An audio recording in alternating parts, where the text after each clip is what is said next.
Thank you. So let us continue with our exploration of Merton's concepts. We have discussed manifest and latent functions. As an aside, though it is not explicitly stated in the syllabus, like you have manifest and latent functions, likewise we can have manifest and latent dysfunctions. Okay. So these are quite parallel concepts, should I say? Manifest dysfunctions are what? Those negative consequences that are not intended. You won't intend negative things to happen, but which are recognized by the participants. And latent dysfunctions are those negative consequences that are not recognized by the participants. Okay. Let us understand through an example. Say an India-Pakistan cricket match, right? What are the manifest functions of an Indo-Pakistan cricket match? Why do you watch the cricket match? Tell me. Yes, you watch it for fun or the thrill of it, right? That is the manifest function. So that is a source of entertainment, legend, right? What is the latent function of an Indo-Pak cricket match? The unintended positive spin-off. Yes, so it kind of imbues the people with a sense of patriotism, right? Kind of unites all Indians irrespective of barriers of caste, creed, class, gender, religion, and so on and so forth. What are the manifest dysfunctions of an India-Pakistan cricket match? Visible, obvious, negative consequences. So a cricket match may be merely to say wastage of man hours, right? So people not going to office or watching matches in office. So productivity is adversely affected. What could be a latent dysfunction of an India-Pakistan cricket match? Absolutely. So resolving India-Pakistan disputes would become a tad more difficult, when the people on the two sides, we start viewing each other as enemies. So it kind of reinforces that sense of, if I were to use a strong word, hatred or animosity at the level of the people, making the resolution of long-standing disputes even tougher. It is already very vexed, even tougher. Okay. Another latent dysfunction could be how, the kind of adverse impact this obsession with cricket has on the development of other sports. So other sports arguably suffer from neglect. All the money, public attention, glory is thrown at cricketers, right? That is what is manifest and latent functions and dysfunctions. Yes, including hockey. Moving on, friends. But there's another term that Merton uses. Okay, it's called unintended consequences. Unintended consequences. Staying with this is like related to manifest and latent functions, dysfunctions. Unintended consequences mean what? Basically, it is an umbrella term for all the latent types. So those consequences which are not foreseen, expected, and intended are termed as unintended or unanticipated consequences. In other words, that which are latent. So unintended consequences may be positive, in which case they are latent functions, or they may be negative, in which case they are latent dysfunctions, or they may be non-functional for some. Okay? Moving on to what is the next topic? Reference groups. What is this reference group? Let us try to appreciate. Now, this is a concept in what is called group theory. Okay, it's a very important area in sociology, but we don't have it in our UPSC syllabus, so we don't discuss it much, except in the context of reference groups. What does group theory say? Human beings live in isolation, or do they live in groups, friends? They necessarily live in groups. Man is a social animal, right? So we always live in groups. Each of us is a member of several groups. Now, friends, the groups to which we belong, okay, I'll dictate also, just bear with me for a bit. Those groups to which we belong, they have a very profound impact on our behavior. Not only on our behavior, they also have a significant bearing on our actions or our personality, our self-image, okay, our attitude. We are in many ways shaped by the groups to which we belong. Can you name any very important group for most individuals which greatly shapes us? The family. We all belong to a family, and our families have a very significant bearing on several of our important life decisions, our personalities, our attitude towards life, our achievements, our ambitions, whatnot. Right? So please appreciate. And family is just one. We belong to so many groups. We have a group of friends, we have office colleagues, group of civil service aspirants, different groups to which, or one's an occupational group, like I belong to the group of teachers, and so on and so forth. Now, these groups to which we belong, friends, please appreciate, they have certain norms, they have certain expectations from their members, and the individual members, they try to live up to the group's expectations. Why? Why do we try to live up to the expectations of our groups? Like, do we all not try to live up to the expectations of the family? That is one of the important reasons why a good number of you are preparing for the civil services, trying continuously since childhood, or adolescence at least, to live up to the expectations of your family. Why do we try to conform to the group's norms and live up to its expectations? Why does the individual do so? Why don't I, as a free radical, just do my own thing? Simply, friends, because we seek approval, recognition, acceptance from these groups to which we belong. Simply put, we want our parents to say those golden words that my son or my daughter has done me proud. We want the approval of our family members, of our friends, of our colleagues at work, right? And this craving for the approval, recognition, a pat on the back from the groups to which we belong is a very important determinant shaping our actions and attitudes. Right? Now these groups to which we belong, these are called, in simple Asha, membership groups. Membership groups is what? A group to which an individual belongs is a membership group. So my family is my membership group. Your family is it my membership group? It is my non-membership group. It is a group to which I do not belong. Your family is your membership group. It is my non-membership group. My family is my membership group. It is your non-membership group. People sometimes wonder why do they even have such terminologies? But they do in sociology. So it is obvious, friends, that our actions are greatly shaped by our membership groups.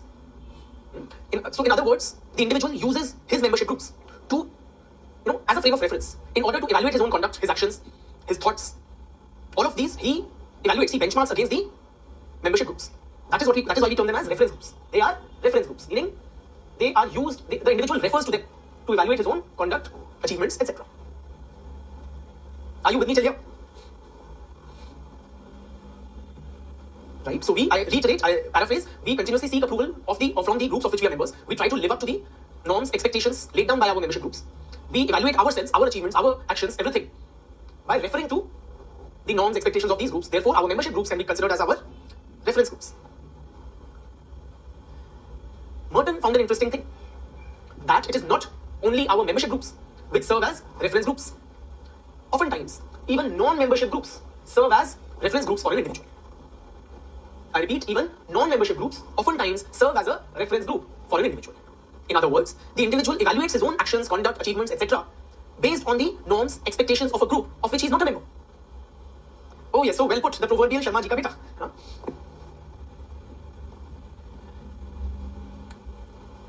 So we benchmark our conduct with reference to a certain group of people of whom we are not yet a part. Right? For example, you as an individual, you are an IAS aspirant as on today. Are you an IAS officer? No. But for many IAS aspirants, sitting IAS officers or those who are already selected, they serve as an important reference group. So it is a non-membership group who is serving as a reference group for you as an individual. Right? A lot of our behavior is then shaped according to the norms or expectations of these non-membership groups, which also may be used as reference groups. Please write down the term reference group. The term reference group. Is the concept clear? Is the concept clear? Yes? Chali. It is actually that simple, A lot of people wonder why do we even have such theories or if, so things which are very obvious. Now that is the beauty or the demerit of the subject, but that is what it is. So please write down. The term reference group was coined by who? Herbert Hyman.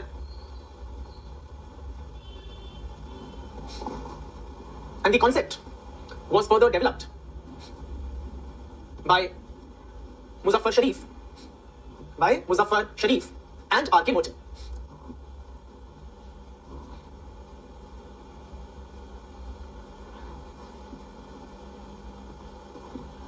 Muzaffar Sharif and R.K. Merton.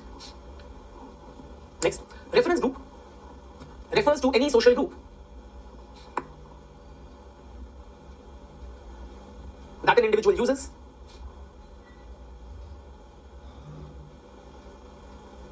for shaping and evaluating. Try keep pace, friends. Write fast. One thing you require in the UPSC exam is good writing speed. I repeat, reference group refers to any social group that the individual uses for shaping and evaluating his own feelings, actions, and attitudes. Full stop. A social group that one uses as a standard, or as a frame of reference,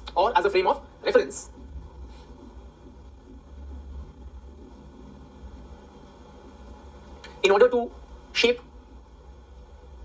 one's own behavior, actions, and achievements.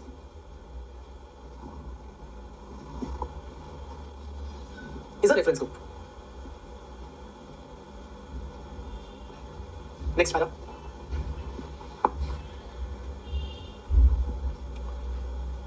According to group theory,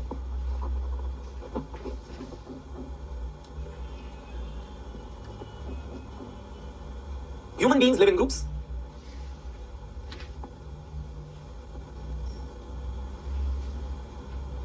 and the groups of which we are members, and the groups of which we are members, in brackets, known as membership groups, bracket close, affect our conduct greatly, affect our conduct greatly.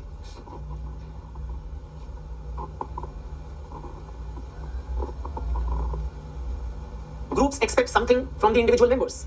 Groups expect something from the individual members.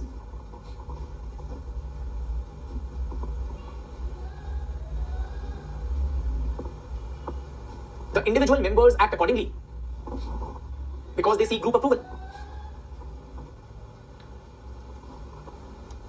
Tell me, friends, I'm not dictating, I'm just seeking your inputs. What groups expect from the members? Do they expect the same from all members, or the expectations of the group as a group are different from different members? I repeat my question. Are the expectations of a group same from all its members, or does the group expect different things from different members? Clearly different. Say the family as a group. The family has certain expectations from the father, a certain set of different expectations from the mother figure, a set of different expectations from the son, and certain other expectations from the daughter, and certain other expectations from the other son possibly. Right? So we can all appreciate. So we don't expect the father and the child to be playing the, or to be contributing in the same manner to the group, or doing the same things. Right? So the group would have different expectations from different members. Is it also true amongst a group of friends? You may be having a group of friends to which you belong. So are the, see, in the family there's a clear hierarchy, but friends are somewhat more egalitarian kind of a group. So are the expectations in a group of friends, the expectations of the group from the members, different or same? Even there, they are not the same. So from some person, you may expect, the group may expect to provide, say, academic insights, that why fail right? That you let us not fail or help us sail through the exams. From another, you may expect that this guy will, help us face the bullies, and so on and so forth. Another person, the group may expect to crack the jokes, right? So there's a joker of the group, and so on. The richer person is expected to treat the relatively, less rich, and so on. Some girl in the group, going by the stereotypes, would be expected to be, making drawings for the other members of the group, and so on, right? So point is that the group has different expectations from different members. Keep writing. Therefore, group members evaluate their conduct. Therefore, group members evaluate their conduct with reference to the norms and values of the group. With reference to the norms and values of the group. Full stop. Thus, the groups to which we belong serve as serve as reference groups. Thus, the groups to which we belong serve as reference groups.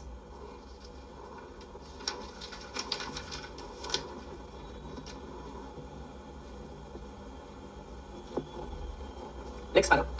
Merton highlighted that several times those social groups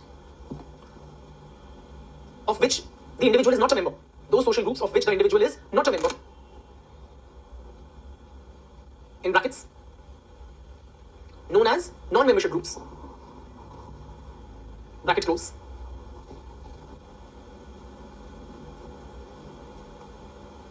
but which one aspires to join, also greatly affect the individual's behavior,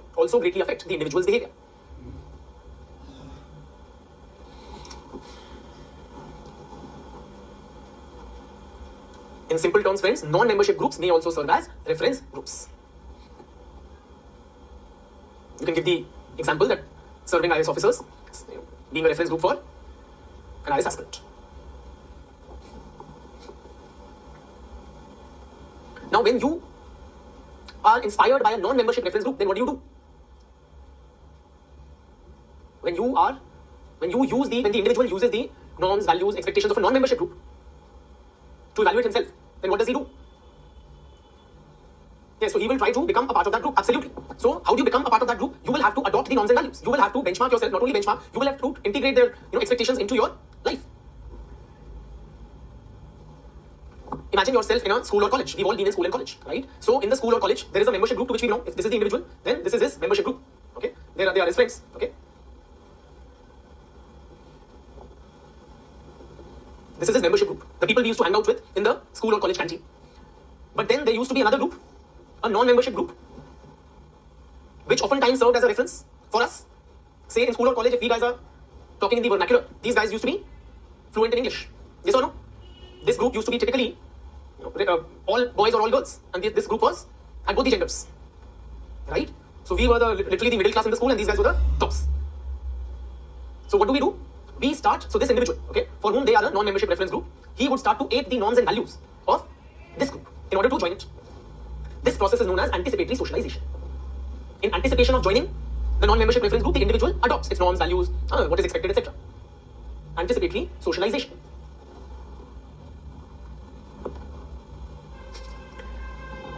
Right? So please note down anticipatory socialization. As civil service officers, aspirants also, you are possibly undergoing what? Anticipatory socialization. So if your assessment is that IS officers are very hardworking, you may not be so originally, but then you would adapt those norms and you would also start working hard. If you get to know they are early risers, you would also possibly incorporate that in your life, or that they burn the midnight oil, you will also start doing that. All this is what? Anticipatory socialization. In anticipation of joining the ranks of IS officers, you are imitating or adopting their way of life. Right? Please note down anticipatory socialization. Refers to the process of preparing oneself. The process of preparing oneself for entry into a non-membership reference group. Preparing oneself for entry in a non-membership reference group by adopting its norms, values, and lifestyle.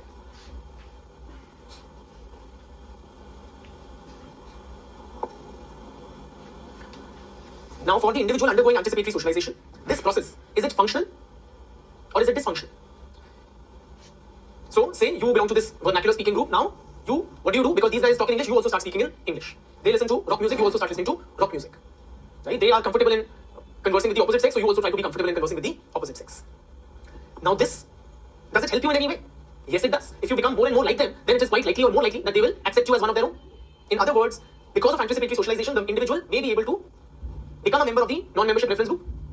So he is able to achieve what he wanted to. Right? He aspired to join this group, and because of anticipatory socialization, because he's already adopted their norms and values, it will increase his chances of joining the group. Also, having once joined, it will allow him to fit in easily. So if this guy, say us, we are able to converse in English and listen to the same kind of music as they do, so when they are having a chit chat and we are sitting with them, then we can also contribute, we can feel a part of that group. Yes or no? So it helps us to fit in also. Okay? In this way, anticipatory socialization is functional for the individual undergoing it. Please note down.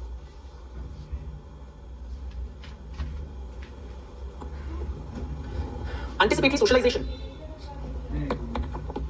is functional for the individual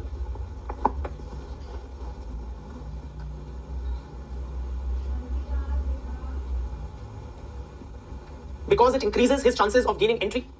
Because it increases his chances of gaining entry into the group which he aspires to join.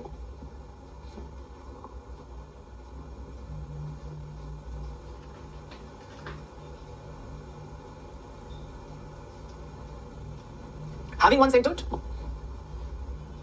it will ease his adjustment within the group. It will ease his adjustment within the group.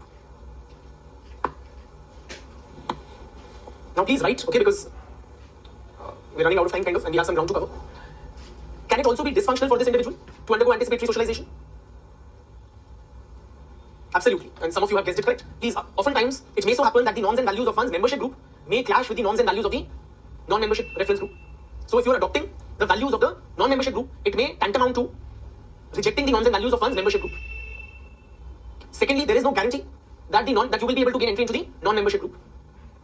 Right? Say, in college, instead of now talking in vernacular, you say, I will only speak in English. Okay, so you start conversing in very fluent English or tutti-frutti English, whatever. Okay, so what will these guys tell you? Your friends, will they be happy with you? They will tell you, yeah, that you are very English in your attitude and in your language, so please, you go and hang around with these guys only. But these guys may not be ready to accept you. So where will you end up? As Dobika, right? Not Gharka, not Hatka.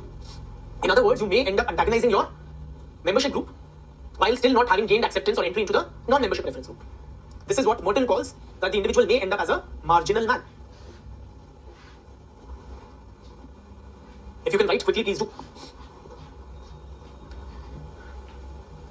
Next paragraph. However, the adoption of the norms and values, and use short forms, like in the notes, not in the exam, non-membership reference group, instead of the whole thing, or reference group, again and again we are using anticipatory socialization. Use these shorthands in your notes, not in the answer sheets. However, adopting the norms and values of the non-membership reference group may amount to a rejection of the norms and values of one's membership group.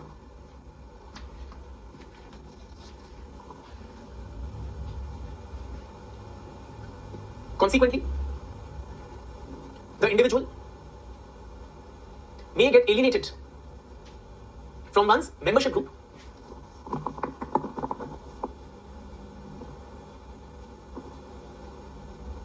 even when he is yet to gain acceptance in the non-membership reference group, thus ending up as a marginal man.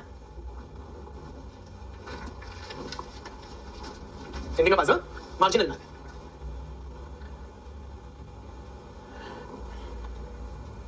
There is a related concept, friends, related to the concept of reference groups. It's called relative deprivation. Relative deprivation.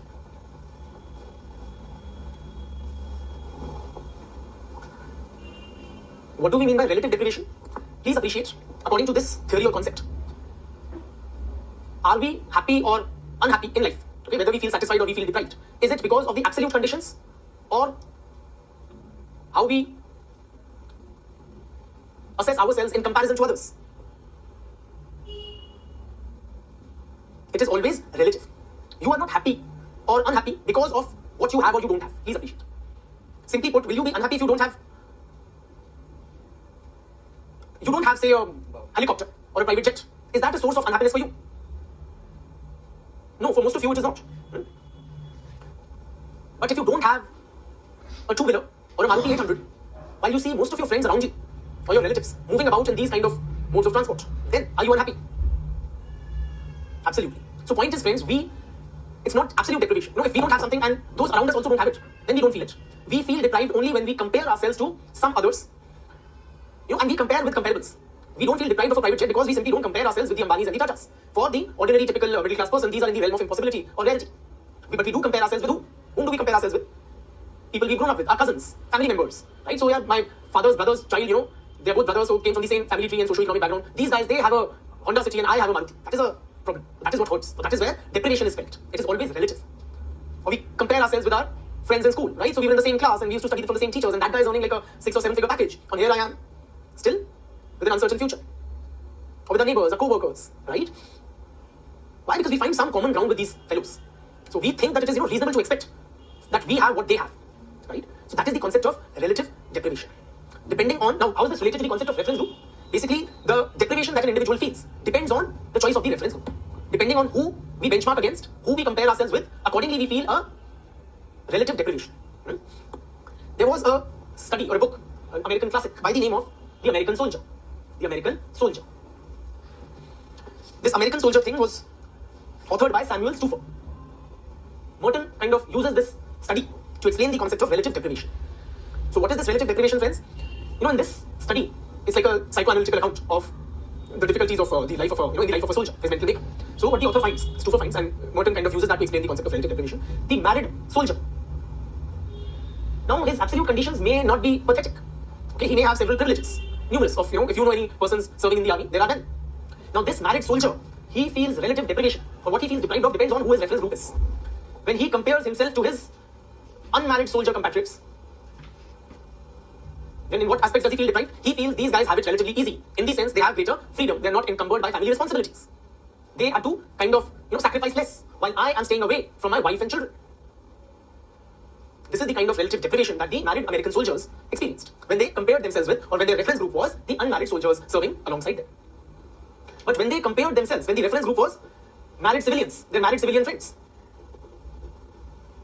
then they experienced another kind of deprivation. That these guys, they can enjoy a normal, healthy family life, spending time with wife and children, while I cannot.